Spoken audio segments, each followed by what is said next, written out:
Some early electrical experimenters speculated that invisible fluids were being transferred from one object to another during the process of electrification, and that these fluids were able to affect a physical force over a distance.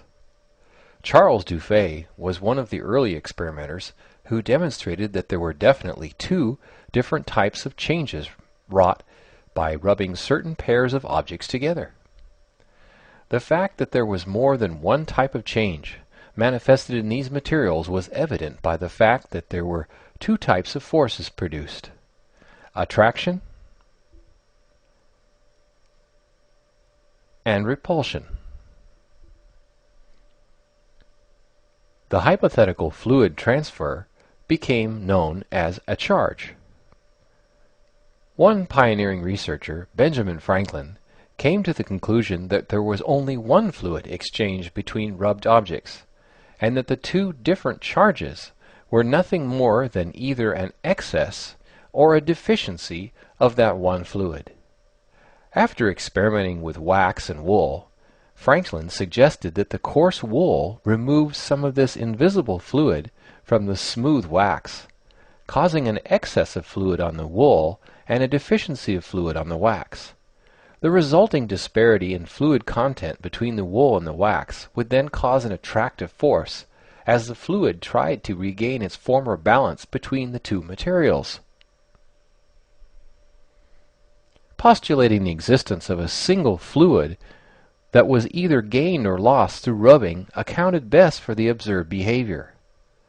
That all these materials fell neatly into one of two categories when rubbed, and most importantly, that the two active materials rubbed against each other always fell into opposing categories, as evidenced by their invariable attraction to one another.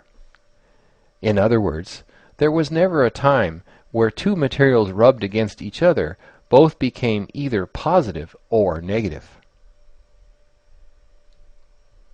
Following Franklin's speculation of the wool rubbing something off of the wax, the type of charge that was associated with rubbed wax became known as negative, because it was supposed to have a deficiency of fluid, while the type of charge associated with rubbing wool became known as positive, because it was supposed to have an excess of fluid. To this day it is conventional to speak of electricity flowing from positive to negative, even though electrons actually flow from negative to positive.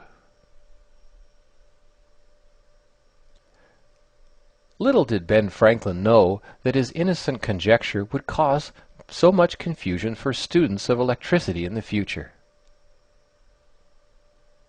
Because of this, there are some textbooks published in versions that use Franklin's conventional current, and there are other versions that use electron current. Thanks for watching.